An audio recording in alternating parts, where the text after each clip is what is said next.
Are you ready? Ready. 3, 2, 1, blast off. Woohoo! Water storage. Oh. Okay. Water storage. I like it. Okay, then. That's what we're talking about tonight is water storage. Okay. Water storage. And I'll tell you, that was the one thing when we had all the bad weather last year and I was still at the old farm. That was the one thing that I told myself I really was not that good on prepping for. And that was one thing that I was like, Casey, you need to make sure you get your water storage situation better going forward. So this is going to be interesting tonight because I'm still not that great at the water storage. I mean, I got some catchments and I got a knockoff Berkey, but that's about it. Okay? That sounds good though. I mean, you don't It have to have does. anything massive just because you have, I mean, you have to have what fits for you and what you can handle as well. And if you can't have a ton stored up, you have to think of other ways to make what you do have work for you and how to get more.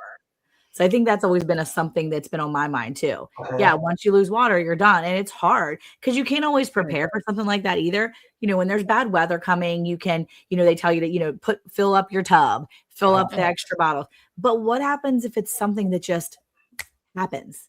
You get the alert that says boil your water or no water for the next 5 hours. Right. You didn't have a chance to kind of get ready. So you already had to be ready. So what do you do then?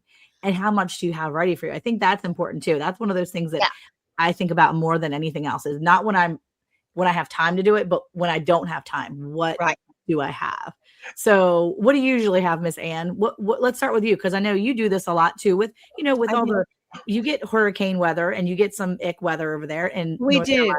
So what do you do for water storage? We get quite a bit of boil your water alerts because we are all county water and it's a water system. When you lose electricity, which is what we do often, our water purification system goes out. Now, I felt that our water for the longest time was the biggest hole in my preps, but we have gotten better about that. I have a knockoff Berkey. I have a water drop, which is the water catchment or the water system, filter system. I have several pitchers of that have filters in them. We have several bottles of water that are stored up. What we do is run it through the sink water through the filter and then store it in bottles. We have buckets of water outside that's rainwater for the garden. This time of year, we don't have a garden, but in the summertime, it's kind of tough. But we have a creek in the backyard. So we can go and get buckets of water out of the creek in order to flush the toilet or things like that. And I felt more comfortable being able to have some water purification to be able to have enough to drink. If, say, Ann couldn't leave Andale Homestead for a month, we would still be able to survive with the creek water because we would be able to boil it and put it through filters and filtering systems and things like that. So that's what we do. We feel a little better about that. It's not easy getting a bucket out of that creek, I can tell you, because I've done it. Yeah, no. And it's not easy, but we can do it. How about you, Sandy? Well, I'd have to say that in our Wyoming home, I'm good.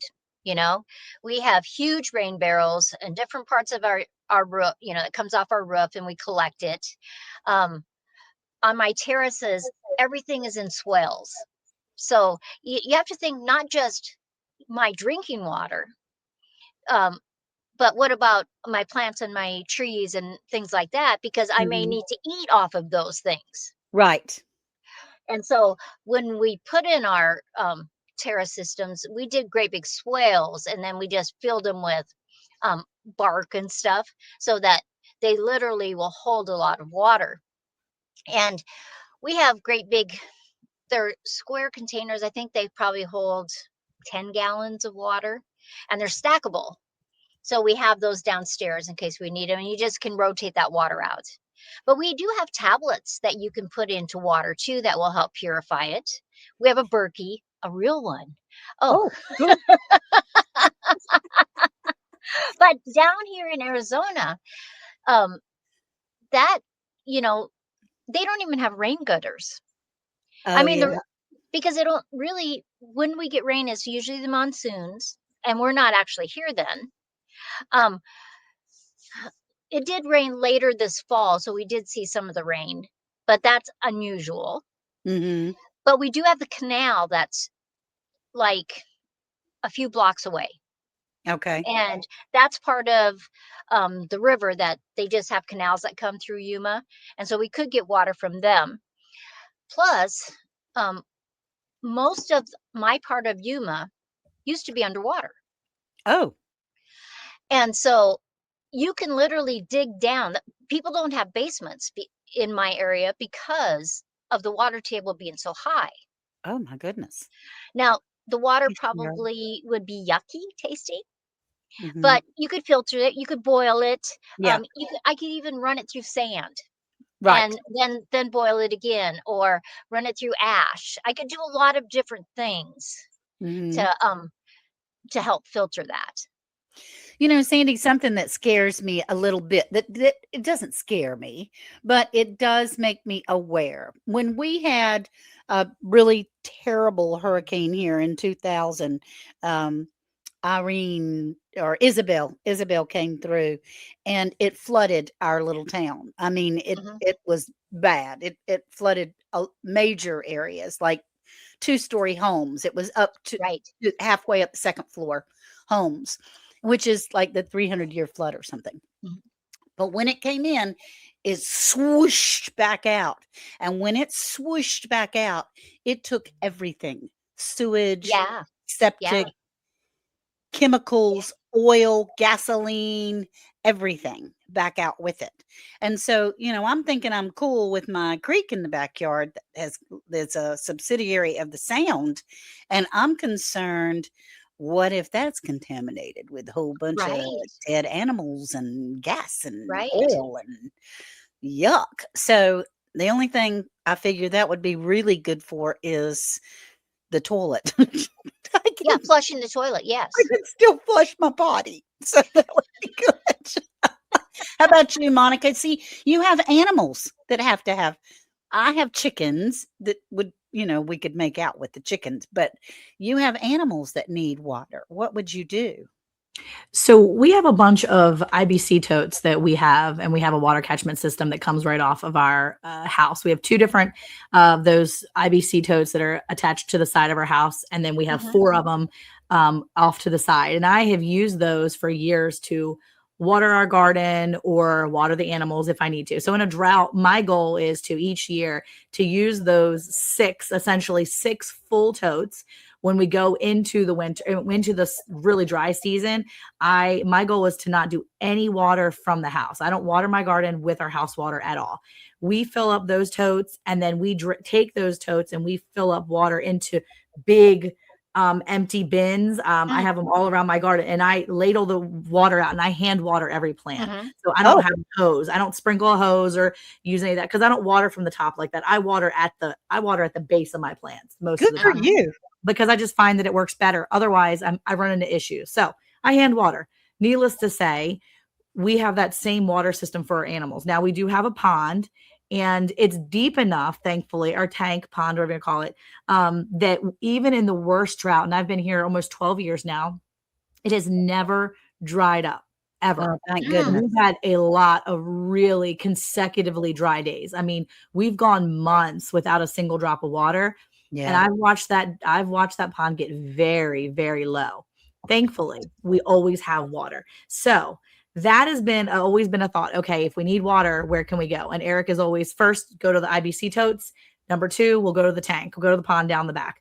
And if our pond is not filled, then we'll skip over to our neighbor's pond. It's like right next door. Because when Yeah. push comes to shove, you've got to work together as a team. Sure. I will certainly take advantage of the fact that my neighbor has a larger pond than I do that will not, run out. But that's what I kind of do. I mean, we catch water everywhere we possibly can because we don't have monsoon season, but we might as well, because basically from like February to like May, it will rain in Texas. And then in June, July, August, September, we start drying out real fast. And I need to have water. And we're on a public water. I don't have a well. We don't either. Our water doesn't usually turn off, but if it did, I want to make sure I have things. So, I've tried storing water in. I mean, I buy, whenever I see them on sale at the grocery store, I buy gallon water jugs. I just grabbed a dozen of them about a month ago because I had used my stores. I had used them for stuff for the kids. I used what I had stored up for about 2 years. I used all of them. And when I saw them on sale for $1 for a gallon, I grabbed a whole mess of them. And now they're brand new. So I have a date. I wrote on the date when I got them. And now I know exactly how old they are. And so I'll keep them until the kids need them, and I'll use them for whatever. And we just constantly replenish them if we can. And I mean, it's only a gallon at a time. And we're such a large people, but it's worth having. It is. It is. Now I see Tamara from L&L Homestead says she has canned distilled water on her shelf. She uses it for a CPAP machine. She said her adult son thought she was holding back moonshine from him. I think that's funny. Love it. Tamara, I have canned water. I have canned water as well. I was told that an empty jar is just using up space. So you can fill those jars with water if you want to. We've gone through, and most of them are empty now, unfortunately, but the idea is good. Yeah. Cynthia Delott, all the way from the Netherlands. We're glad to see you, Cynthia. So Casey, what about you with your water stores? Now, I know you're in a place now that you're not going to be in a few months. So in 3 months or so, well, like how few weeks. Golly, yeah, it's coming back. Okay, so in a month, you're in a different space. What are you looking at for water stores? Because water is a big hole for you, right? That's a place you saw it right away. You said, oh my goodness, water is one of those things. I am not as prepared as I thought I was. Right. So how do you store water? Well, as everybody was talking, I totally forgot. We did a full episode on prepping on this with our Hay Bale Prepper Guide. And with our 99-cent Prepper Guide, inside of it is like water calculation math. And y'all know I hate math. But this is a good math to know. But one thing that I did is I did copy you, Monica, copy, cheater kind of thing about the IBC totes. So looking into those, but I did it on a smaller scale. Since as of right now, I'm in the suburbs, I'm in a neighborhood. I bought the big black, even though plastic is not good, I know, black trash cans because that will stop the algae. Yeah. And I have one for my chicken coops, one for each of my chicken coops. So once those are filled up, that's a 55 gallon? That's the trash can. Those can be used to fill up their water because that was my biggest thing when I was at the farm is when we lost power, our well, I had a well at the old farm, was on electricity. There was the generator was not connected to my well. So I had 50 meat birds. I had my 25 egg layers. I had 35 meat turkeys. And then I had the baby mom and baby daddies. And you have to have a plan for how you're going to feed them. Right. Feed them, water them.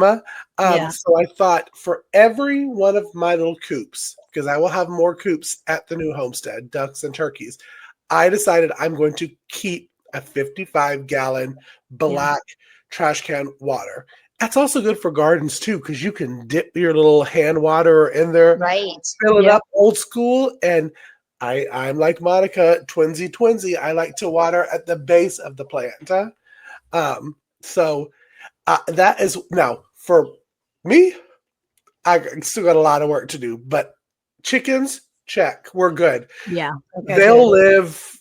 Casey will perish. But you can boil some of your water from the black trash can and use the life straw. That was I saw that was in the chat. I have several life straws as well. Yeah, we have a bunch of those too. I was about to say, I think I have them in my Amazon storefront. Monica, I know that you have one in yours. Yeah, my kids use them on a survival challenge, and they just had a new one where you dip it in and it's like a gallon almost of water, and it drains it in. Really nice. Do you have that stuff too, Sandy? Yeah. Yeah. So, we've had those live straws so long. Yeah. Because you just never know. And we have them underneath the seats of the truck. There you because go. you could be someplace. And what if there's an issue with the water? And I mean, we're pretty used to after a day or a few hours it comes back on. But what if it was a week before you had water? Yep. You think that's important to know too. Now, one of the things we do with our IBC totes, and I'm not sure if anybody else does it, is a few years ago, we did a whole video on it. Eric actually attached an attachment to it so that we could put our hose directly on it, and we can just turn that little handle.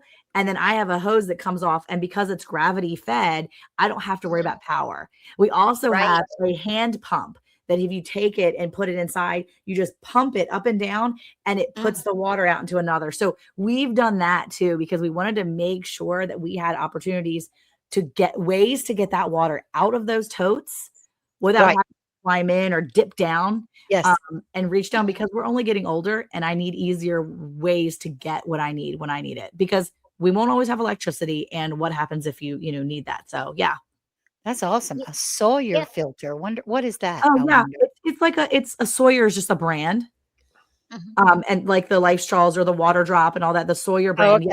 And the filters are great. I think I have a Sawyer, I think I have a Water Drop, and I have a Life Straw. I have different brands, but they all have worked really well for us. And also, it's a good thing that he said that, because when you think of filters for like the Berkey, the knockoff Berkey, any of those, they do have a lifespan. So once they've done that lifespan, you should think of ways that you're going to have it stocked up. In that, the Hay Bale Prepper Guide, we talked about that, because there are many ways that you can buy your filters kind of in bulk and just have them set aside. Because I think the Berkey filter uses the knockoff Berkey filter, uses the Berkey filter. And I think that's close to what James was saying for, what did he say? He said 10,000 gallons, right? Yeah. Andy, do you know for sure on the Berkey, what's the lifespan of the Berkey filter? I don't have an answer. I don't want to tell you amount. But you can tell when they're not working because they look weird. Yes, they do. Yeah, they do. They tell you. Oh, and look, Jesse from Lazy Days Ahead has put the link in there to the Sawyer products, mini waters and things like that, which is awesome. And hey, everyone that has joined us, we're so glad to have you in here. But there are a number of things as far as water catchment and stuff. I was very concerned about 6,000, just BTW, 6,000. The 2 ones together. Yeah. Okay. 3,000 per element for the Berkey. Okay. What we found last year at our community garden, because our community garden is in the college. It's on the college property, the one that the community garden I'm in. Well, they control when they turn the waters on and off, because when it gets to a certain time in the fall, they turn it off, blow all their hoses all over the whole campus out on the same day. They're not going to leave us, even though our gardens are still growing.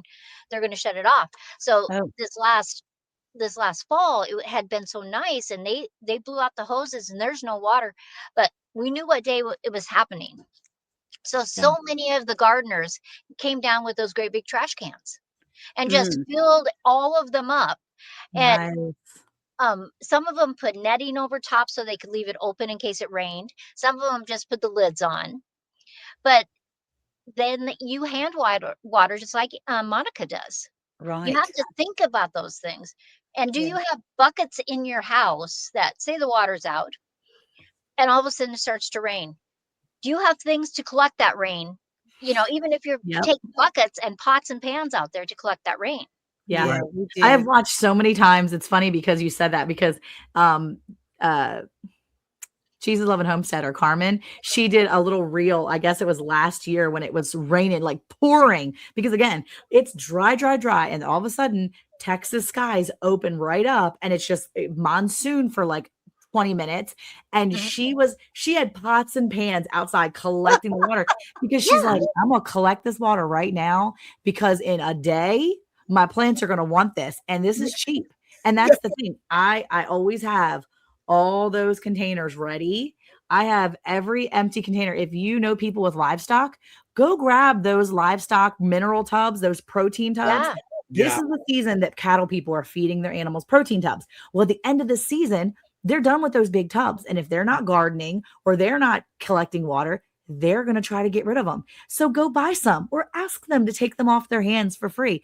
And let me tell you, that's what I have in my garden. I have at least a dozen of those tubs, and I scoop the water out. And I mean, I have them lined up all along the edges of my garden because for me, I don't want to pay the extra water in my water bill to water my garden. It just makes no sense to me.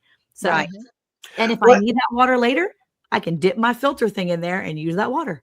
I'll tell you that I did learn after the rainy season of Georgia that having just a freestanding trash can compared to having some type of like knockoff gutter that's putting the water into it, it will fill up faster. Yeah. Even if you have like a PVC pipe that's cut in half, so it's kind of like a canoe kind of shape that's tilted down. When the water pours in it, it may look a little bootleg, but it's okay because your thing's going to fill up faster than just little droplets dropping in. And the screen that Sandy was talking about, I got one that fits like, it's supposed to fit all different size trash cans because it has a pull cord.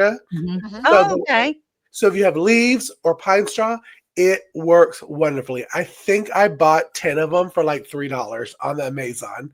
So it's a really good thing to snatch up. All right. Yeah.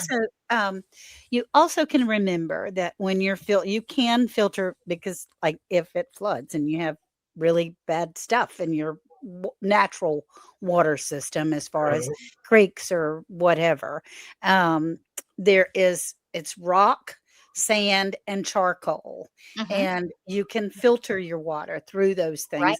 You usually have to do it a couple of times in order for it to be really filtered, and boil it and all of those things. But it is usable. There is some usable. Say those again, Anne, just in case people just tune back in. If you have we have rocks in our driveway. We have a gravel driveway. Rocks, sand, and if you have some charcoal, that's very helpful. Like cooking charcoal, for your grill or whatever.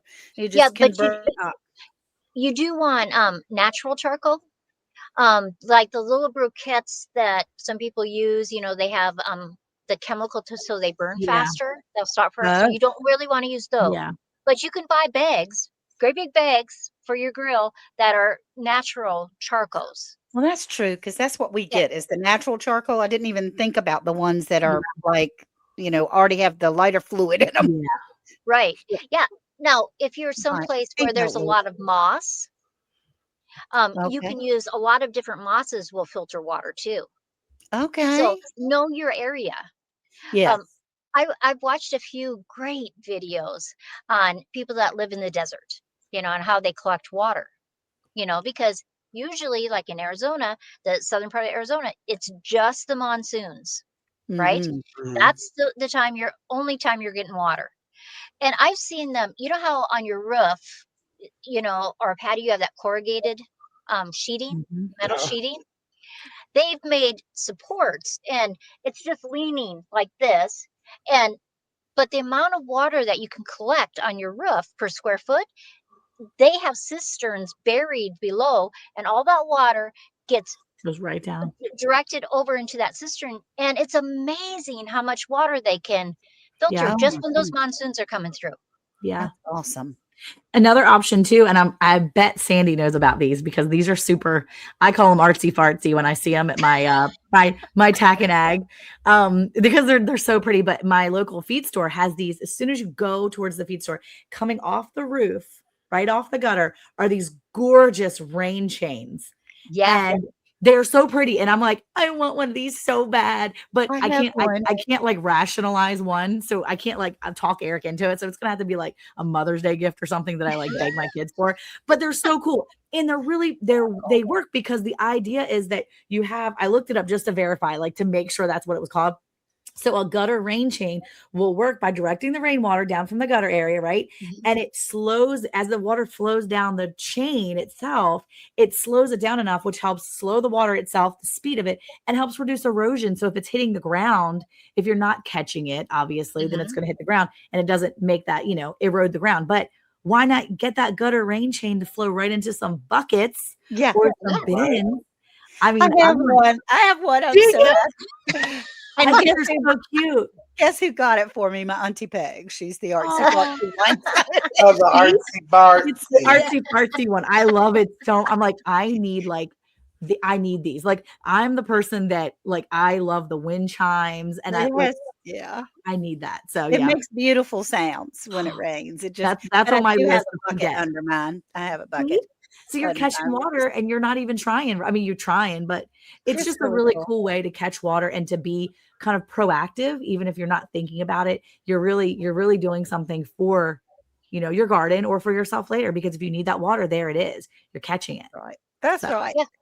And there's a lot of pumps that aren't electric that can take water out of a stream.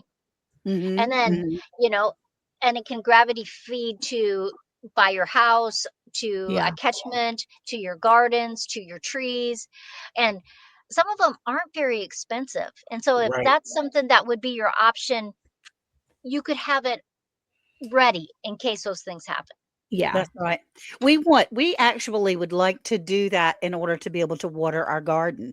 We want one of those pumps that's not electric, to be able to stick in the creek and water the garden, because there's so much goodness in there with the fish and the bird poop and all the stuff. There's some also that take battery, because I got one that I think was originally meant to pump your own gas into tractors and that kind of stuff, because it's one of those, looks like an old school kind of pump. And my pool, when I had my tarp on the pool, it would collect so much rainwater and then it would get in my pool, and then you have to do chemicals and all that kind of stuff. So I was like, I need something that I can pump it out. And so I got this. It works wonderfully to where I stick it even in my black trash can, and you press the little thing down and it's like a water spout. It pulls by battery. I think it's C batteries. It pulls it right up into the little water thing. Nice. So there's some great options that if you don't want to hand water or don't want to scoop buckets out, there are the cool little ones that are either charged by solar, by battery, or I'm sure you probably could charge it by electricity and let it sit. So they have those hand bilge pumps. That's what one of them looks like. This is the one we have. Yeah. Okay. Okay. Super easy. You stick it right. I'm sure Jesse can find something like that on Amazon, but you just stick it in your bucket and it comes out of that hose and goes right wherever you want it. And that's how we've gotten from point A to point B when we don't have the electric, hooked up, or if it's over on another area and the gravity is not enough to feed it down into our hose, you stick the red thing in and you just pump it out. And even I can do it with a bad back. It's not too bad. It just takes a little arm strength, get a little workout while you're doing it. But it's easy. So are there ones also for like the real well that's not electric that you can attach to your well to get water out to? Probably, what's it called, Sandy? It's the little well pumps. Yeah, but that's how my husband's family growing up. That's how they got all their water. Yeah, was a pump from their well in the ground, hand pump. Yeah, and that's how they got water in the house. There wasn't plumbing in the home, so that's cool. Yeah, my grandma's farm was like that too. And you'd pump it, and all of a sudden it starts coming out. It is the best, coldest water ever. It really is. It really is. It's wonderful. That's awesome. Fresh well water cannot be beat. And I want to say, because of Heather's comment right there, it made me think how I was going to wrap this up, because we are at our 30-minute mark. Is since we've had, and I'm a big Farmer's Almanac kind of I'm a big farmer knacker. You're a knacker? I'm a knacker. Well, oh gosh, maybe not. Monica, you're looking crazy at me. But I read the Farmer's Almanac. Yes. And since we had such a cold winter, more than likely we will have a real wet spring. And why not take these tips that you've learned tonight from us, and go ahead and get some pots and get some buckets ready to collect that free God-given water for your homestead. That's right. And load it up. Load up your IBC totes. Look on Facebook Marketplace. I usually can go on Facebook Marketplace and find 4 or 5 of those big ones for relatively cheap of people that are trying to get rid of them. I do want one But of those. do it when it's the off season, because people are going to buy them soon. So you got to get it when it's off season. And one other thing to look when you're looking for those totes, you need to know what was in them.